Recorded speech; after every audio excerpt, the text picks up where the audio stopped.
और अब जयपुर से खबर है। गोविंद देव जी मंदिर में मकर संक्रांति उत्सव, ठाकुर जी उड़ा रहे सोने की पतंग, राधा रानी और सखियों के हाथों में चांदी की चरखी। मंदिरों में सजाई गई रंग बिरंगी पतंगों की झांकी। पतंग उड़ाते नजर आ रहे ठाकुर जी, राधा रानी। मकर संक्रांति पर परंपरा और आस्था का अनूठा संगम देखने को मिल रहा है। ठाकुर जी को तिल के व्यंजन, फीणी और खीर का भोग षटतिला एकादशी और मकर संक्रांति पर भक्तों की भारी भीड़ देखने को मिल रही। सुबह से मंदिर परिसर में उमड़ा है श्रद्धालुओं का सैलाब।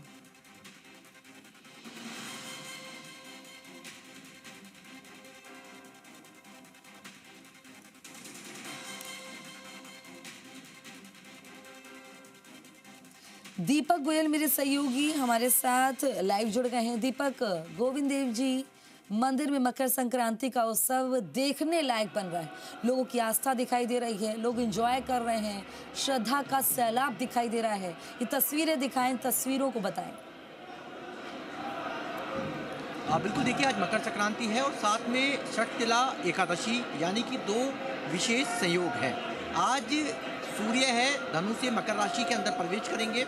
साथ में एकादशी का बड़ा महत्व माना जाता है और एकादशी पर, हर एकादशी पर आराध्य गोविंद देव जी मंदिर में आस्था का सैलाब उमड़ता है। क्योंकि आज मकर संक्रांति है यानी कि जयपुर के लिहाज से पतंगबाजी वाला दिन है। तो जयपुर राइट्स जहां एक और पतंगबाजी करते हुए आपको शहर के छतों पर, अपने घरों की छतों पर नजर आ रहे हैं, वहीं ठाकुर जी भी यहाँ सोने की पतंग हाथ में थामे हुए पतंगबाजी कर रहे हैं। और राधा रानी और उनकी जो सखियाँ हैं वो भी चांदी की जो चरखी है वो हाथ में थामे हुए हैं। आपको क्लोज करके तस्वीरें संजय कैमरा पर्सन आपको दिखा रहे हैं कि सोने की जो पतंग है वो ठाकुर जी के हाथ में है, यानी कि डोर से बंधी हुई है और वो डोर चांदी की है, यानी कि चांदी की चरखी में बंधी है राधा रानी के पास में और सखियों के पास में। देखिए आप कितना बेहद खूबसूरत और कितना अनूठा यहाँ पर संगम, अनूठा संगम है वो देखने को मिल रहा है। एक तरफ राधा, एक तरफ कृष्ण भगवान, यानी कि वैसे तो गोपीनाथ जी, आराध्य गोविंद देव जी मंदिर और करौली के मदन मोहन जी मंदिर, तीनों विग्रह का दर्शन एक दिन में कर लिए जाए तो भगवान श्री कृष्ण के संपूर्ण दर्शन कर लिए जाते हैं। क्योंकि आज एकादशी है तो जयपुर के अंदर बड़ी संख्या में श्रद्धालुओं का सैलाब है वो उमड़ा हुआ है। आप देखेंगे पूरा जो गर्भगृह है, पूरा जो मंदिर है वो रंग बिरंगी पतंगों से अटा हुआ है, सजा हुआ है। और इस पूरी सजावट एक दिन पहले ही यहाँ पर कर ली गई थी। आज पतंगों की झांकी है, पूरे मंदिर में सजाई गई है। आप नीचे आप देखेंगे जो ठाकुर जी जहाँ पर विराजमान है उसमें तिल के व्यंजन खिलाते हुए आपको तस्वीरें भी नजर आ रही होंगी। और आगे जो तिल के व्यंजन, फीणी और जो भोग आज ठाकुर जी को लगाया गया है, क्लोज तस्वीरें आपको दिखाएंगे कि ठाकुर जी को तिल के व्यंजनों का, फीणी का भोग लगाया गया है।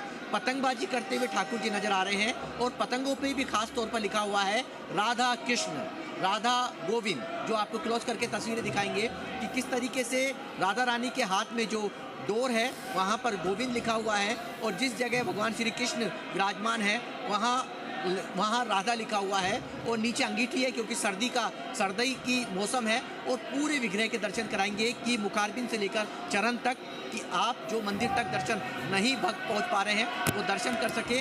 मुखारबिंद यानी कि चेहरे से लेकर और नीचे चरण तक आप दर्शन कर सकते हैं भगवान ठाकुर श्री जी के। यानी कि आज बड़ा ही दिन है, षटतिला एकादशी जो सालों बाद ये इस दिन आ रही है। और दूसरा आज मकर संक्रांति का दिन है यानी कि दान पुण्य का दिन है।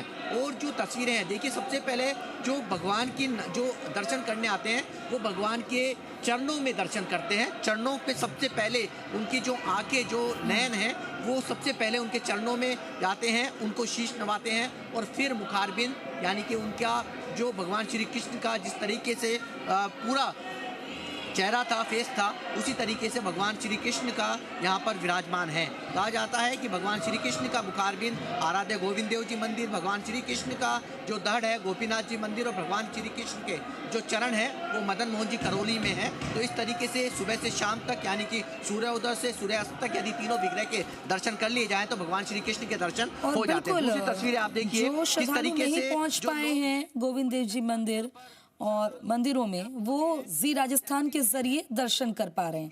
अगर दीपक व्यवस्थाओं का जिक्र करें तो व्यवस्थाओं को बताइए, और लोगों से अगर बातचीत हो सके तो उनसे पूछिए कितना उत्साह, कितनी उमंग, क्या प्रार्थना कर रहे हैं, क्या मांग रहे हैं ठाकुर जी से। बिल्कुल देखिए, सुरक्षा के लिहाज से जिस जगह मैं खड़ा हूँ यहाँ पर बैरिकेटिंग कर रखी है, और इसी कतार से होकर, क्योंकि एकादशी और बड़े जब उत्सव होते हैं तो इसी तरीके से बैरिकेटिंग करके और श्रद्धालुओं को आगे बढ़ाया जाता है और ये परिक्रमा करके और बाहर निकलते हैं। श्रद्धालुओं में खासा उत्साह है। खासा उत्साह इसलिए कह रहा हूँ क्योंकि दिन की शुरुआत है वो देवदर्शन के साथ कर रहे हैं। अब वो घर जाएंगे और जो उनके परिवारजन है, क्योंकि आज देखिए पूरा जो शहर है छतों पर अटा रहता है, यानी कि पतंगबाजी जयपुर की बड़ी मशहूर मानी जाती है। छोटे बच्चे से लेकर बुजुर्ग हैं, क्योंकि आज एकादशी का बड़ा महत्व है। कई जो व्रतधारी हैं वो भी दर्शन करने के लिए पहुंचे हैं और एकादशी पर इसी तरीके से श्रद्धा का सैलाब उमड़ता है। पुलिसकर्मी हो या फिर यहाँ के जो होमगार्ड्स हैं, उन्होंने पूरी व्यवस्था, या सेवागिर हैं, उन्होंने पूरी व्यवस्था को यहाँ पर संभाल रखा है। व्यवस्थाओं को संभाल इसलिए रखा है क्योंकि भीड़ को कंट्रोल करने के लिए, और जो श्रद्धालु हैं वो आसानी से, सुविधा से, सुलभ तरीके से दर्शन यहाँ पर कर सकें। और जब भगवान के यानी ठाकुर श्री जी के जब आगे जैसे ही पहुँचते हैं